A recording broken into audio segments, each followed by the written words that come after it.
दोस्तों, मेरा नाम विनोद कुमार है। आज और हम आपके लिए लेकर आए हैं बहुत ही सुंदर कथा। यह कथा पांचों पांडवों और द्रौपदी के ऊपर आधारित है। और इस कथा में हम देखेंगे जब इन्हें 12 वर्ष का वनवास और 1 साल का ज्ञातवास मिला था तो उन्होंने अपने यापन के लिए कैसे कैसे क्या क्या कार्य किए थे। और दोस्तों, दुर्योधन ने इन्हों के इस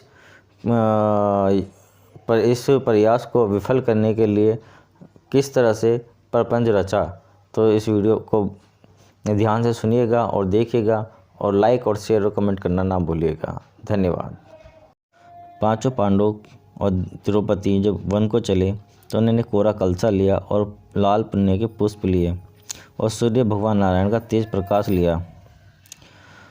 सब लोग कहने लगे कि इन्होंने क्या मांग लिया, ये जिसके पुत्र नहीं वह पुत्र मांगे, निर्धन है वह निर्धन मांगे, और जो प्रकाश नहीं है वह तेज प्रकाश मांगे। पर इन्होंने क्या मांगा? वनवास। चलो कोई नहीं, पर ये वन में जाके जब इन्होंने भगवान की प्रार्थना की तो विष्णु भगवान का सुदर्शन चक्र प्राप्त हुआ। दूसरी बार प्रार्थना की तो भगवान शंकर का त्रिशूल प्राप्त हुआ। तीसरी बार प्रार्थना की तो हनुमान जी की गदा प्राप्त हुई। चौथी बार प्रार्थना की तो सोमनाथ जी की बर्छी निकली। इन चारों शस्त्रों के कोई नाम ले ले तो उसकी सुमति आजीविकी हो जाती है, अर्थात उसके जीवन में सुख ही सुख आ जाता है और कुमति मिट जाती है, अर्थात दुख सारे मिट जाते हैं।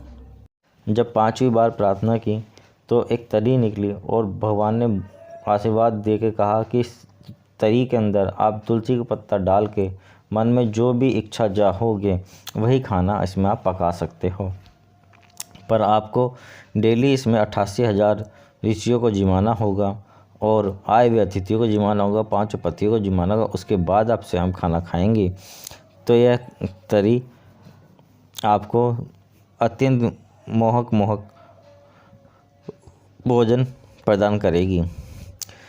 तो माँ रानी द्रौपदी ने कहा, हे भगवान, मैं आपका नेम करूँगी।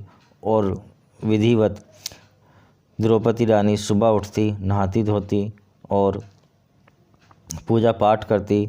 उसके पश्चात 88,000 ऋषियों को जिमाती, आए हुए अतिथियों को जिमाती और 5 पति को जिमाती और लास्ट में वह खुद खाना खाती। यह सब दुर्योधन का एक जासूस देख रहा था और उसने यह सब देख करके अपने महाराज दुर्योधन को इसके बारे में पूर्ण रूप से जानकारी दी। कहा, महाराज, उन्हों के तो जंगल में भी बहुत ही ठाट बाट है और वह बड़े ही आराम से रह रहे हैं।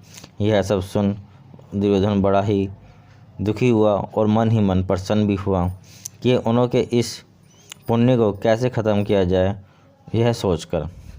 इसके लिए उसने महाराज दुर्वासा जी को अपने महल में आमंत्रित किया और कहा, हे महाराज, आप हमारे महल में पधारिए और 4 माह का चौमासा है और 4 माह तक आप यहीं रहिए। तो उन 4 माहों के दौरान दुर्योधन ने उनकी खूब सेवा की और उनको खूब प्रसन्न किया। और प्रसन्न होकर जब महर्षि दुर्वासा जी बोले कि दुर्योधन, मैं तुम्हारी तपस्या से बहुत प्रसन्न हूँ, तुम मांगो, क्या मांगते हो?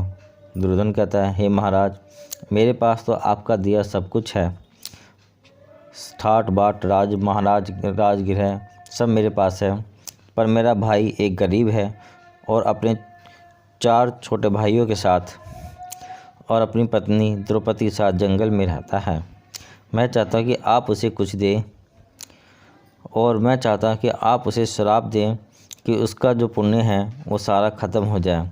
यह सुन दुर्वासा ऋषि को बहुत क्रोध आया, पर दुर्वासा ऋषि उस वक्त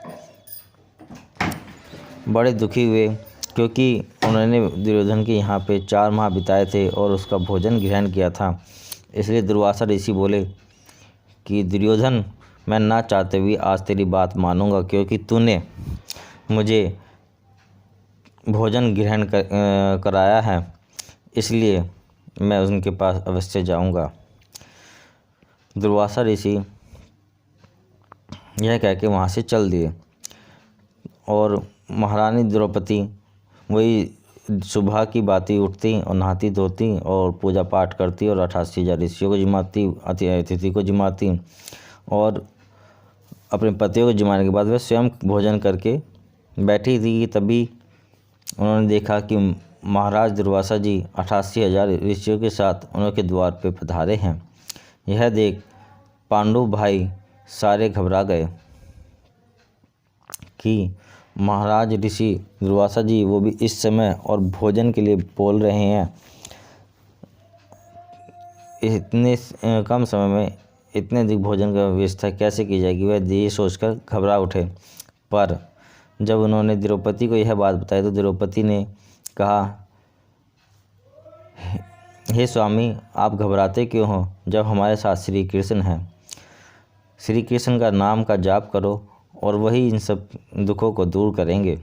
यह कहकर पांचों भाई और द्रौपदी भगवान श्री कृष्ण की प्रार्थना करने लगे। ओम हरे कृष्णाय नमः,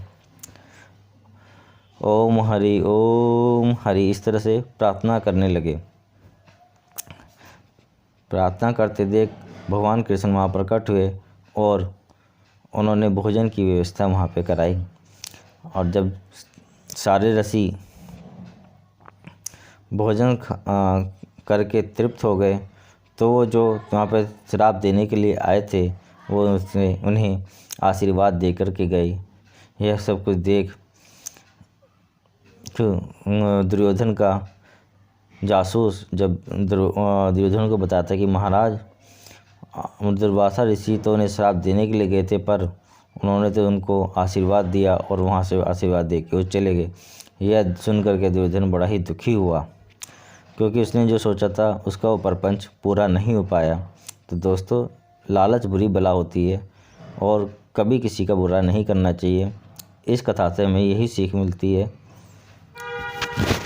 ओम हरि, राधे राधे, जय श्री कृष्ण।